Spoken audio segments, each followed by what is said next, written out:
Im Frühjahr 1944 stand die deutsche Luftwaffe vor einem Problem, das ihre obersten Ingenieure kaum laut auszusprechen wagten. Die Alliierten hatten endlich ein Jagdflugzeug gebaut, das alles veränderte.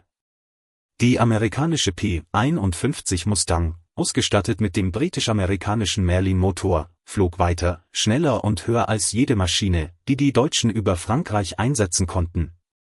Ihre Reichweite bedeutete, dass Bomberverbände nun fast bis nach Berlin mit Begleitschutz flogen.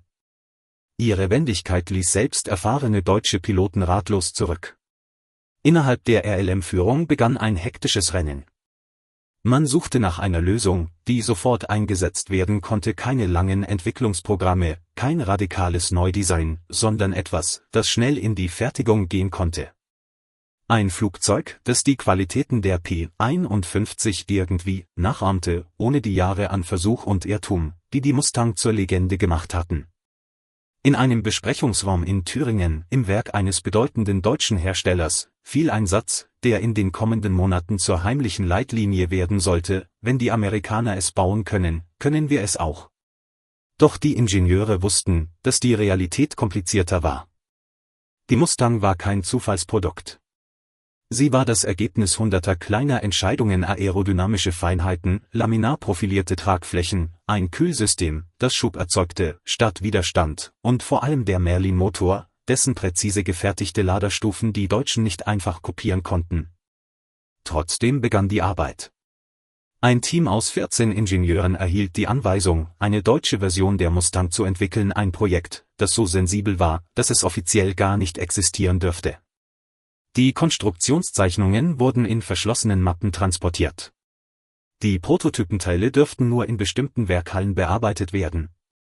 Selbst gegenüber anderen Luftfahrtfirmen wurde behauptet, es handle sich um ein Erprobungsmuster für Hochgeschwindigkeitsprofile.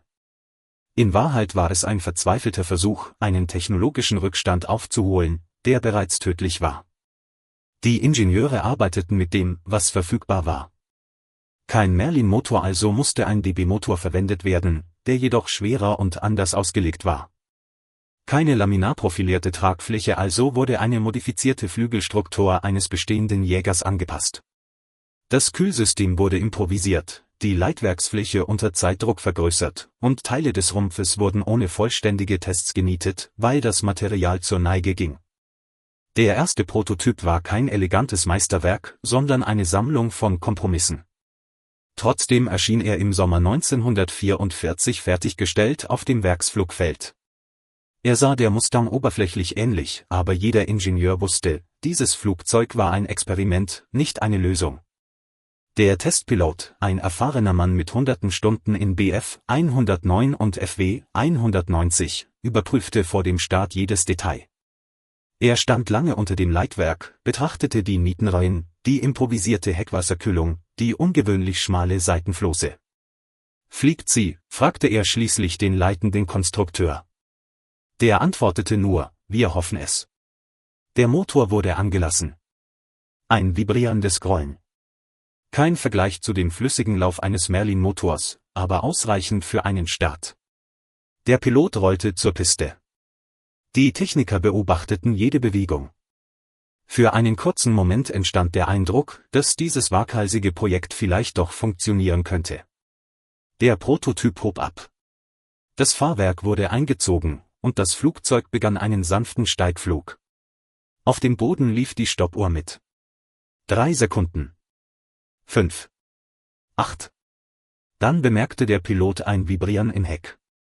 Eine Sekunde später riss der Fahrtmesser aus der stabilen Linie. Der Kühlerdruck stieg. Die Steuereingaben reagierten verzögert. Unstabil im Leitwerk, meldete der Pilot über Funk.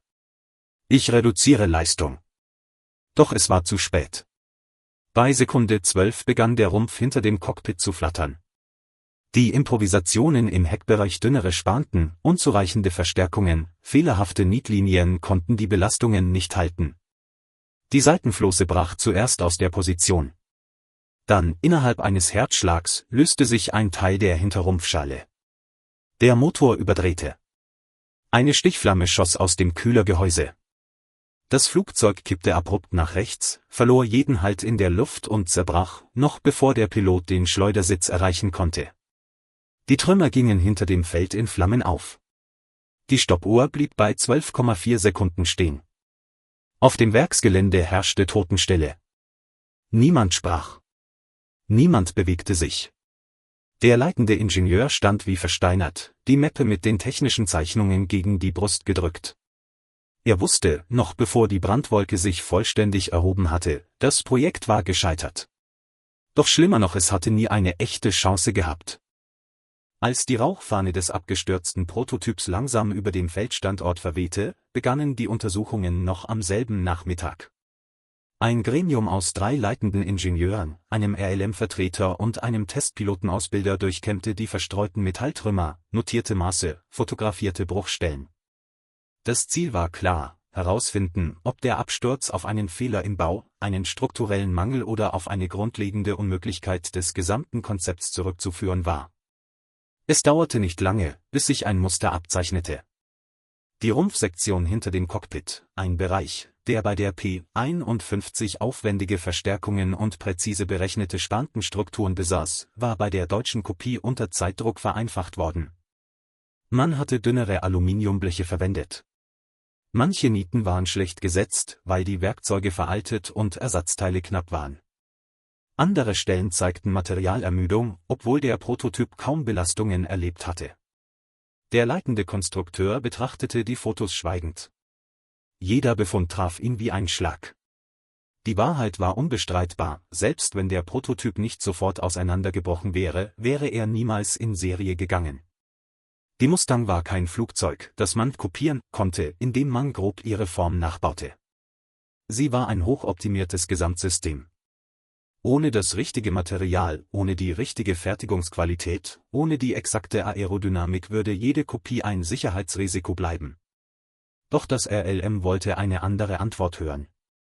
In einer Besprechung 2 Tage später erklärte ein Offizier mit fester Stimme, dass der Absturz wahrscheinlich auf einzelne Produktionsfehler zurückzuführen sei und das Projekt unter strengeren Auflagen weitergeführt werden müsse.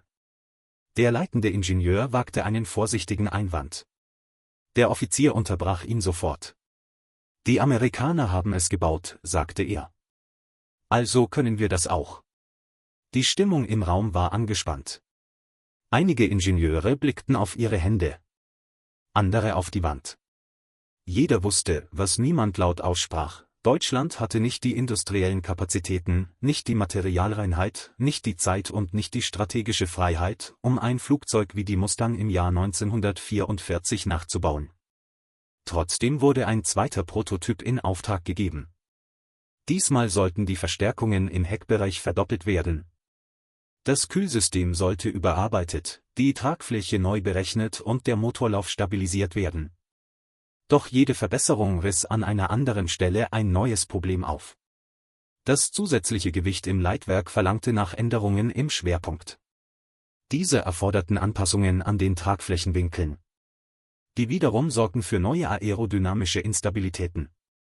Jeder Fortschritt erzeugte einen Rückschritt. Zudem lief die Zeit unerbittlich gegen das Projekt.